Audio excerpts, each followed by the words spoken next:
Let me do the official welcome. Hello, everybody, and welcome to Creative Conversations. I am delighted to welcome Bob Christa to today's episode. Bob, how are you?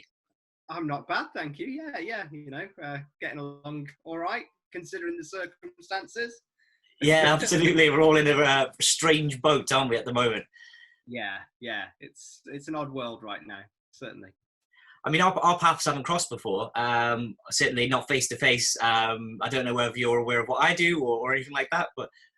I think we're strangely LinkedIn connections. I think I saw you at a thing a long time ago at Seed, which was all around like the... Cultural Quarter, maybe. Cultural Quarter Association stuff, yeah. Yeah, it was like a big round table thing. I seem to remember you from there. Yeah. Ah, cool. Yeah. Well, it was Nathan, obviously, who put me in touch with you. He said it'd be really interesting to have a chat, given some of the things that you're involved in and how you're adapting, creatively to lockdown. Yeah. So I think that's one of the main things I want to focus on today. I mean, I just had a little look, obviously. You've recently changed roles, haven't you? So you were director of Pedestrian for 6 years, is that right? Or 3 years? And then you've jumped across to the Attenborough Arts Centre as let me see if I get this right, the SENsory Atelier Programme Manager. Is that correct? That's better than I do. Yes. I had to practice it. It was a proper practice session before it came on. So tell us a little bit more then. Well, first of all, let's start off with where you are now. So obviously, what's this new role that you've taken on at the Attenborough Arts Centre? Yeah. So it's a great role. I mean, like anything, it's an interesting time to be trying to start up a new project. The benefit we've got is that the SENsory Atelier is coming from a kind of 2-year pilot. It's a Paul Hamlin funded project. And so we've now got this 4-year programme working with 9 SEND schools across the city and county in Leicester and Leicestershire. And it's really all about taking the benefits, the strengths of teachers, artists, the young people themselves, and putting those together to create new and interesting kind of explorations for those young people so that they get their education through a creative environment where all of these people are coming together and bringing their skills into one place. Fantastic. And what made you want to sort of move on from Pedestrian and then, apply for this role and pursue this role then? Yeah, I mean, so this kind of work is much more where I had started to cut my teeth a few years ago, really. And the move to Pedestrian was one that kind of came at a time when, we'd just gone into recession. The theatre company I was working for at the time was just kind of closing its doors, really. And so I made the move to work at Pedestrian in a similar kind of environment, but it was much more kind of project management focused, and likewise kind of moved up the ranks a bit quicker than I would have expected, or, maybe even had expected at all to that director of that organisation. You went from a project manager to director, as I saw. Right, yeah, so yeah. That's a big jump, Quite a lot of steep learning there, but we had a great board of trustees, and over time we developed that, and I kind of achieved what I wanted to achieve there, really, which for me was all about kind of stability of that charity, both in a financial sense and in terms of the staff team, but also in terms of that kind of like longer term. We'd had the same board of trustees for a long time there, and they'd done great things, but it was really time to kind of recruit new people in and to change the wealth of experience that was able to kind of push that charity forwards. So yeah, it's been nice to move on to something that is kind of closer to, I suppose, the work that I wanted to be doing, and that's not to downplay the work that I was doing at Pedestrian, because I really enjoyed that, but yeah, I think this is, and it's more focused for me. I'm kind of focusing on one thing instead of multiple things. So yeah, it's certainly a much healthier kind of program for me to be looking at, really. Absolutely. And so how did your, career progression start? Was it performing arts and performance that you kind of wanted to do and kind of started off as a freelancer, and then it kind of started from there, sort of? What was your first entry into the arts like?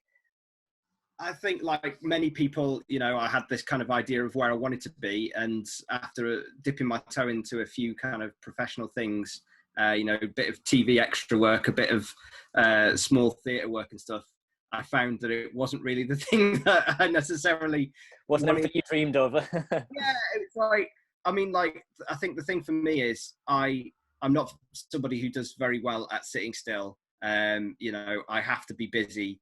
And the life of an actor, particularly on like TV and theatre stuff, where you've got a lot of downtime in between stuff, just didn't suit me very well. And I dipped my toe into a few kind of like theatre and education things where it was like smaller companies, and there was a bit more of a kind of like everybody needs to chip in on making the set, making the soundscapes. Do you know what I mean? And that just was a lot more exciting. You're an all or nothing type of guy by the sounds of it then. Yeah, a little bit. And, I think also, handily, I don't think there were many males in that kind of arena of theatre and education. And so, it was a bit of a, this door's quite easy to open, let's push hard on it and see what happens sort of thing. Brilliant. And that kind of led to all kinds of stuff in like working with youth theatres, working in schools, working in kind of special education settings.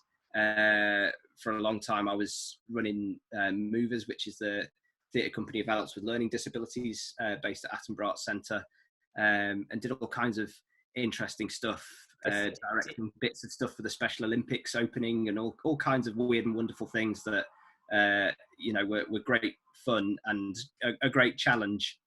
Yeah, it seems like then maybe this new role as the SENsory Atelier, let's get that right again, is a nice fit then, given you already kind of work with sort of SEN children and that kind of stuff. I found it when I was reading up on it, it was quite fascinating. It's all kind of based on the principles of Reggio Emilia. Is some sort of, is he an artist from sort of the olden times, I guess? Is it kind of some sort of theory there?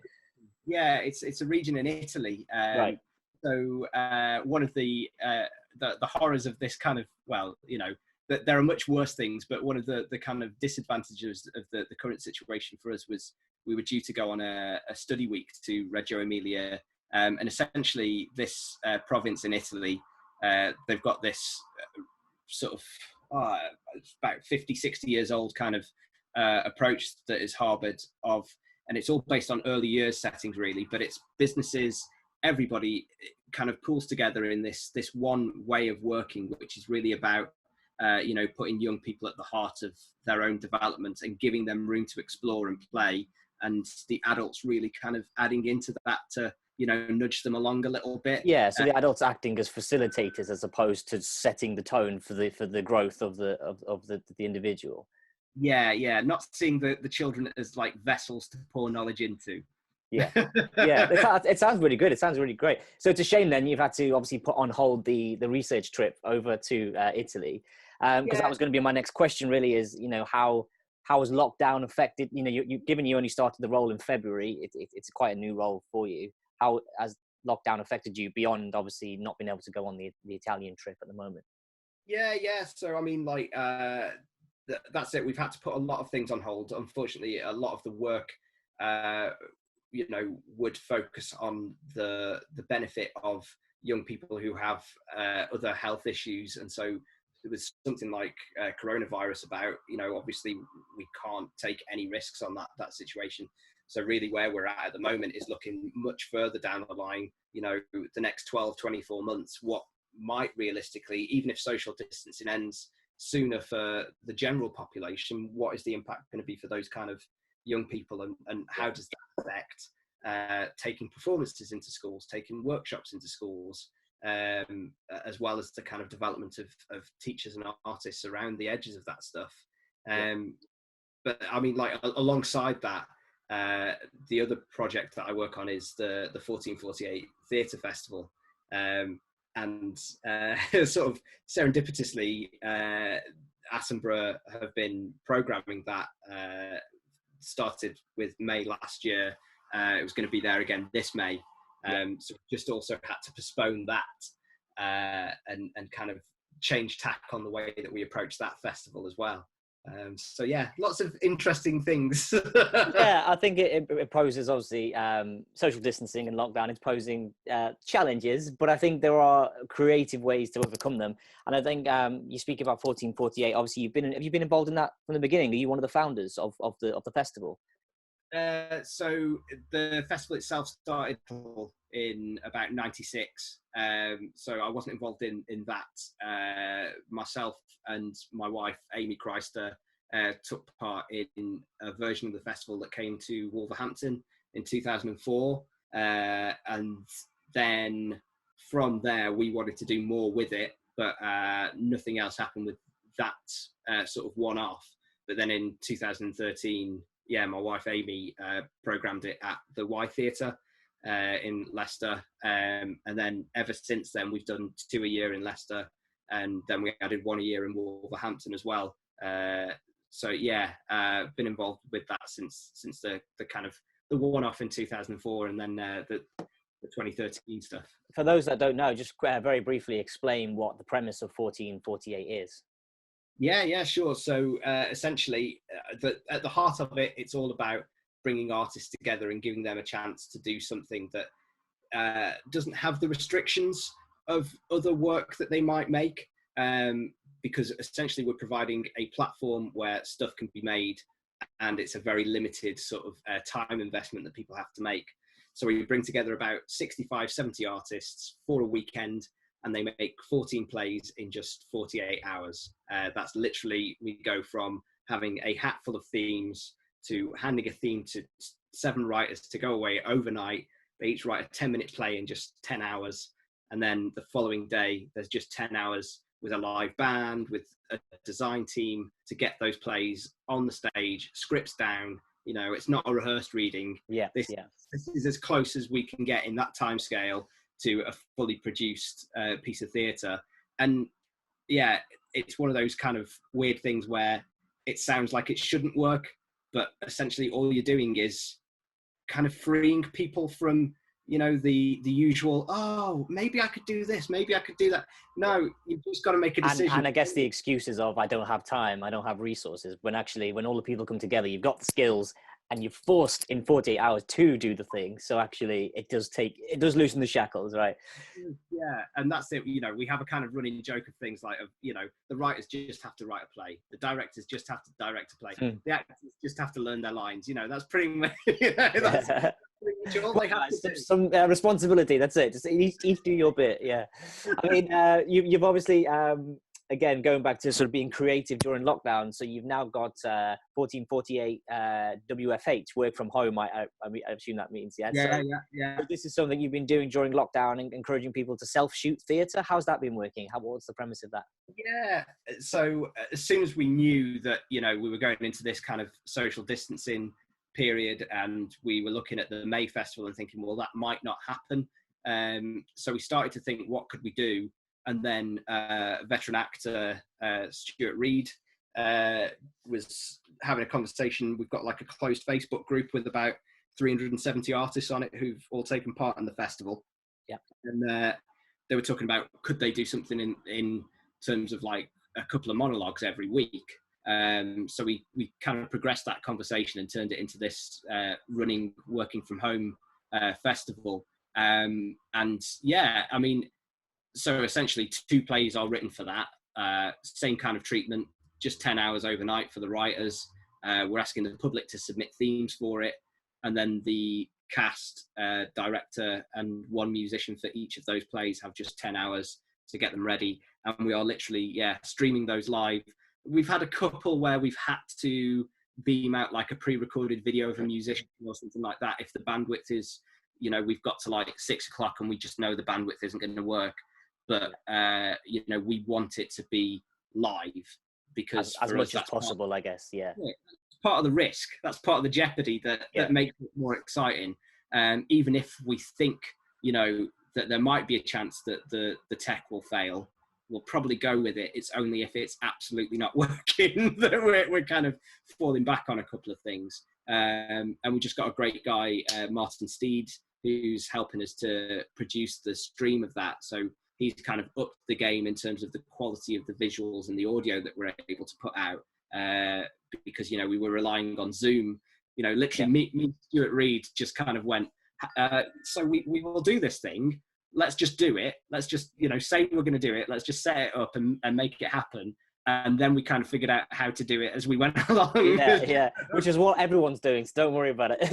Everyone in the arts doing these Zoom calls. We're all making it up as we go along, so yeah. If you don't mind, I'll just cut to a clip of one of the plays from the Facebook videos, if that's okay. Oh, sure, yeah. Fantastic, cool. We'll go there right now and have a little quick look. Oh, I'm sorry. I didn't hear the bell. Welcome, welcome, welcome. Come in. Oh no, don't be shy, come in. Welcome to the Clostrarium. I am Ellis, owner and proprietor. Now, how can I help you today? No, wait. Don't tell me. Is it in this one? No, it can't be in that one. Perhaps. No, wait. Aha! Oh, don't worry. I'll find it. Oh, no.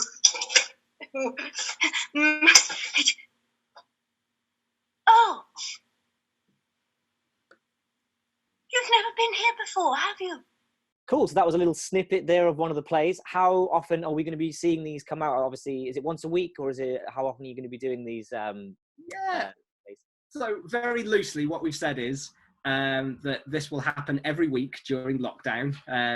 You know, we might regret that decision if we go on indefinitely. Yeah. But basically, every Saturday night at 8 o'clock on our Facebook page, we will draw the actors, the artists, the writers, the directors, the musicians. And then every Tuesday night at 8 o'clock, we will broadcast the live stream, because we don't want to compete. We don't want to take away audience ratings from the National Theatre live stuff, you know. So every Tuesday, because there's a really good chance that'll happen. So, you know, you've got to be careful. You don't want to step on anyone's toes. You're all in this together. Yeah. So every Tuesday night we'll be broadcasting it live on our Facebook page, and yeah, that will just roll. And we're inviting people. You know, the whole premise of 40 and 48 is it's about a constantly building community. So we don't want it to just be the same people all the time. So we're asking artists if they want to get involved. We've no money to pay anyone. You know, it's literally just if this is going to be of use to you, to make you feel like you're connected to something during this time, then put something into us and we'll get you into it. That's really nice. That community element, even the sort of the standard sort of 1448, I think that from an outside perspective, I've never done it myself, but I've obviously seen it and I've heard of it. I know people who've been involved. There is that community aspect. There's a real vibe around it, about people connecting, people becoming friends, you know, on a personal level as well as the collaborative, creative level. But just from my experience, Leicester is very much like that. I don't know if you get that sense as well, but there's lots of things where people are doing really good things and connecting and making a real active push to try and get people to collaborate in really nice, organic ways. Yeah, I think so. I think a few years ago, you know, like when we first wanted to bring the festival to Leicester, we wanted to make it happen.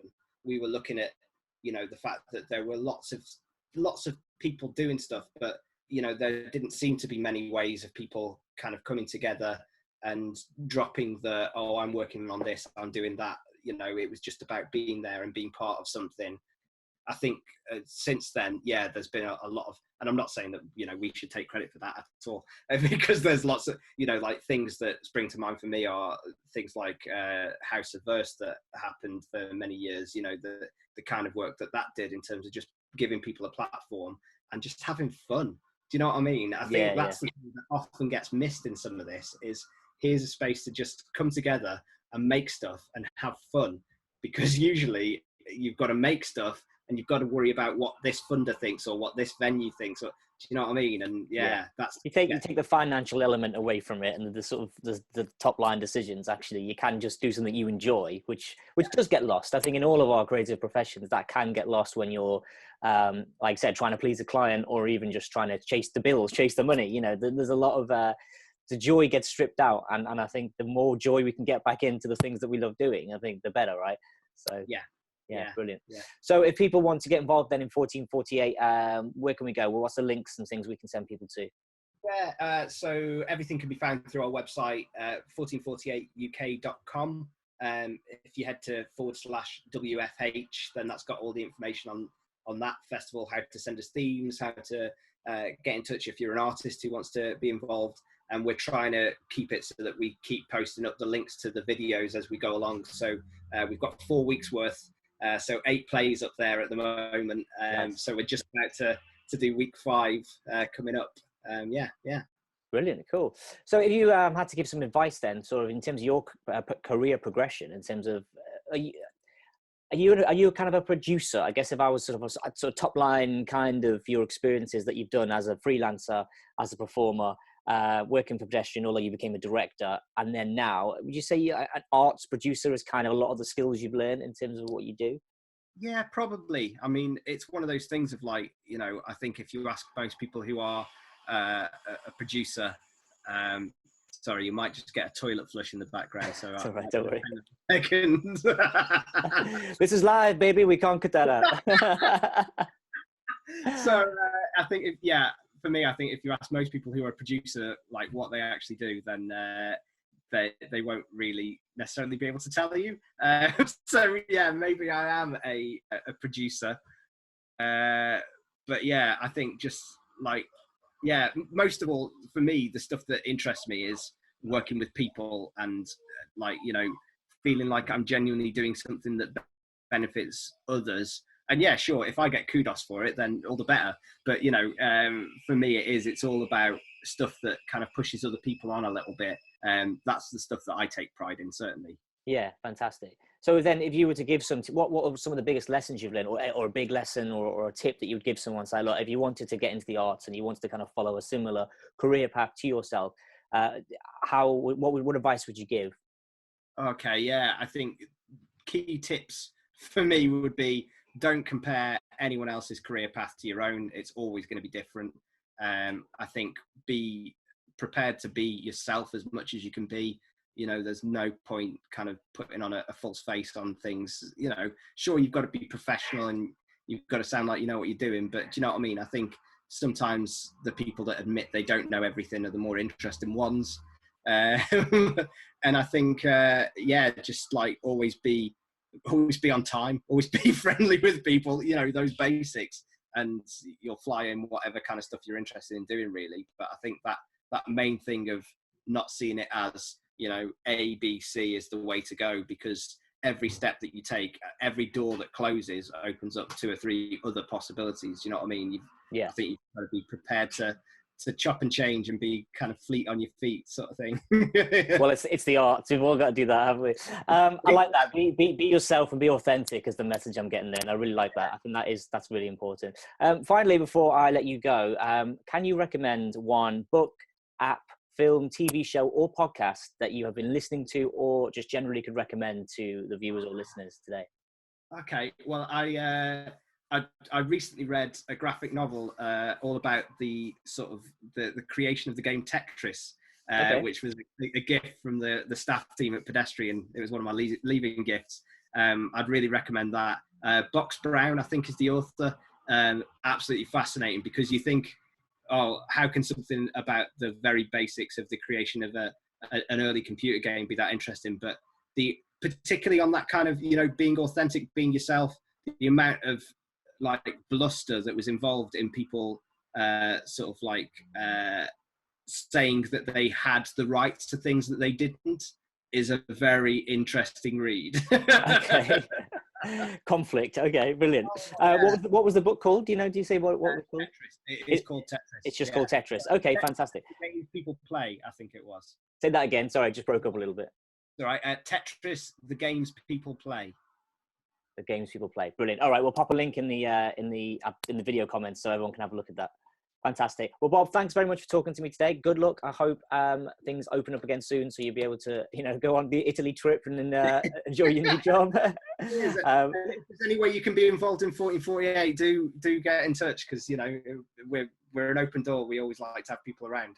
Absolutely. I think I would like to do it one day, so I'll definitely get involved. All right, take care of yourself. It's nice speaking to you. See you later.